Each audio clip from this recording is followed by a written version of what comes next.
Well, hi everyone. It's Barbara Ann Foley, Council on Aging Director, back with you again. I have a couple of brief announcements I wanted to let people know about so they can mark their calendars now. The first one is we have been doing, Council on Aging and the Fire Department wrote a grant and received it for doing home safety assessments. What does that mean? Well, we come into your home, we have a checklist, the fire department and myself, and we go through everything fire, from smoke detectors to carbon monoxide detectors. We've had lots and lots of questions about those. The dates, when you pull them down, are actually on the bottom of the discs of the fire detectors. They're good for only 10 years. And the grant that we have written has given us some free detectors of both kinds. We're actually going through those pretty quickly. And the other part of the assessment is fall prevention. Fall, not the weather, but fall so you don't fall down. And we are looking at scatter rugs and cords and things that could be in the way, maybe cluttered furniture or things that could be a trip hazard, that because you live in the house all the time, you may just not even be aware of. So it's a free home safety assessment, and we are right now booked through October, and we will be taking names right now at our 508-430-7550 number for the November and possibly December dates. So if you have not had the assessment and you'd like to have somebody come and check it out, please don't hesitate to give us a call at our Council on Aging phone. This is not an energy audit assessment. We have had that question a couple of times. We're not coming in to tell you about light bulbs or anything like that. It's strictly fire and falls. So if you're interested, please give us a call. And staying on kind of that emergency theme, we have two things I wanted to tell you about. If you are not currently receiving phone calls that are kind of like a robocall that says they're flushing the water mains on such and such a road, or the tech school is now open for shelter, those kinds of calls, if you haven't received them either on your home phone or a cell phone, it probably means that you are not connected onto our emergency list, which is kept through the water department. Now, where we have a glitch, unfortunately, in the town is if you live in an apartment complex, such as Pine Oaks or the Anchorage or Country Meadows, that kind of thing, because you don't receive a separate water bill, the management company does, you would not automatically be on this list. So to that end, we have a pink form at the Council on Aging that you simply fill out. It's very simple: name, address, phone, email if you have one, and they will then enter that information so that this year you do get those emergency calls. And it's not anybody live, it's literally a robocall, and you would get it on, if you have an answering machine, and you don't have to answer it live. It'll leave a message with what they're trying to get across to you. It's really important, especially after the last winter that we had, and what looks to be like we're going to have something somewhat close to that winter with cold and some inclement weather. So now is the time to get registered to do that. So very simple. The other piece to go along with that is, in an emergency, the town of Harwich so takes care of its people. It's just wonderful. We have a wonderful working community partner relationship with the two epics, Epic of Harwich, Epic of Brewster, and the Royal Assisted Living and Rosewood Manor, and soon to be our new Maplewood at Brewster community partner. We do have a couple of outskirts, but thankfully we haven't had to reach to them. What happens is, in an emergency like a blizzard, excuse me, or a hurricane, if you are a person that is either very senior or you have some kind of disability, it could be vision impairment, hearing impairment, memory impairment, use a cane, a walker, a wheelchair, and you're not real crazy or comfortable about going to the tech school in an emergency because of those issues, what we do is we take priorities such as oxygen or an electric bed or air mattress that has for pressure sores that has to be plugged in, those kinds of real emergencies. We take those people first, obviously.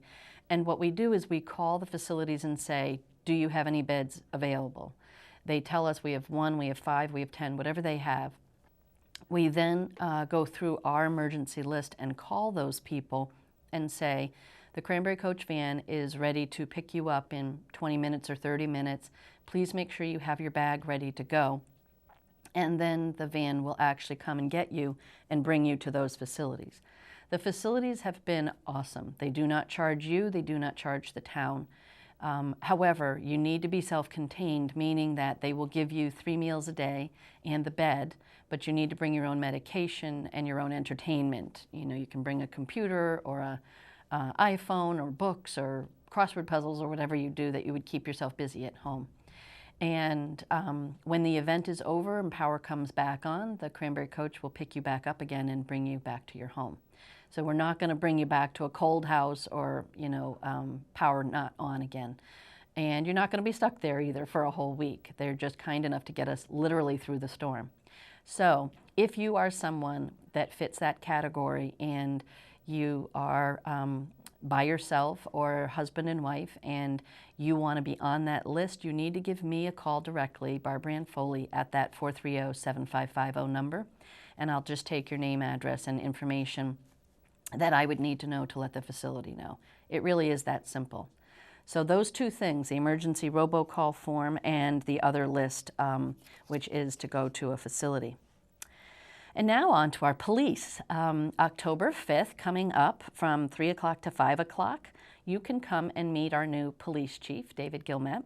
He will be right here at the Harwich Community Center in the multi-purpose room. And the reason that I mention that has twofold. One is to come and meet him. Linda will be making some pickup food to eat while you're here. But the other is because we are canceling that day, October 5th's supper club. So if you're an irregular person, we've told everybody that comes on a regular basis, but I'm trying to get the word out so no one comes needlessly. So October 5th, come and meet the chief. And on October 9th, if you are a gentleman and would like to meet the chief, and you've never been to our men's breakfast before, we are going to be having the chief is going to be the speaker at the men's breakfast. Right in here at 9 o'clock in the multi-purpose room. It's a wonderful group of men. If you've never been before, you can come anytime you want. You just need to give Kevin a call, and he can easily be reached at the 430-7551 phone number. So the last couple of things are just some dates and updates. We've changed our trivia day to Mondays, no longer on Wednesdays. So we are meeting on Mondays at 1 o'clock in our little glassed-in room inside the COA lobby. This is a really fun group. It's not something that you have to be good at trivia or know history really well. It's just, you know, we have lots of laughs and people have a really great time together. And we'd like to have that group grow a little bit. So we're hoping you can join us. You can come any Monday. You don't need to pre-register, but we would love to have you. So please give that some consideration. And on Wednesdays, October 7 and 21, from 10:30 to 12, I should have told you that all these things are in the newsletter, by the way, 10:30 to 12, we have our regular Alzheimer's support group. And what that means, I just wanted to give people a reminder, is it's not just for the caregiver, it's for the caregiver and the patient. So if you are caring for a spouse or a mother or somebody in your family who has Alzheimer's or memory impairment of any kind, and you're wishing that you could get some support and some helpful hints and tips, but you're thinking, you know, I don't have the money to have somebody come in and take care of that person while I'm out doing that, you don't have to. You can literally come here with both of you. We even can have the van come and pick you up, bring you here, and we split you off into 2 different groups so that the patients or people that have the memory impairment are all together with a practitioner, and the caregivers are also all together with a practitioner. This is a fabulous group, and I urge you, if you have anybody that you are caring for, it's a wonderful resource, so please take advantage of it. And the last 2 quick things are on October 16th and on November 13th, our wonderful friend Diane Thibodeau who is a Reiki master, is giving a Reiki time slots from 6 o'clock to 8 o'clock at night. What a great way to go to bed, right?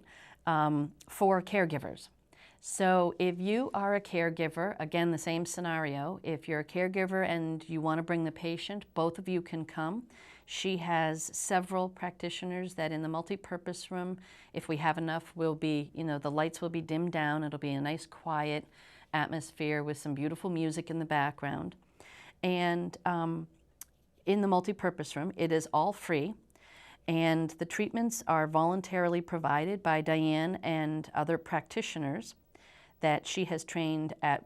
Her business is called Touch of Peace. And the only requirement is that you need to pre-register ahead of time so we know how many people are actually coming. Excuse me. We do understand completely that sometimes when you're working with caregivers, we know that things can come up. But it's better to pre-register than to show up without a registration, because then unfortunately you'll have to wait until those that have the appointment. So very quickly, the word Reiki is from Japan. It's Japanese, and it means universal life energy. And that's basically what they do. It's supposed to address any imbalances in the body. And it's a method of hands-on treatment that, she says, gently and powerfully promotes good health and well-being. It can relieve stress, which is why we want to do it for caregivers. It helps promote restful sleep, and I totally can attest to that when I've had it done, and healing and relaxation. So Diane comes on a regular basis to do appointments for the public, and those are on Tuesdays. The next one would be October 20th. But this is a whole different ball of wax. It's caregivers and patients. And as I said again, the dates are once a month, October 16th and November 13th from 6 to 8. So that's finally it for me. I just wanted to give you a couple of quick hits. Again, they all are in the newsletter.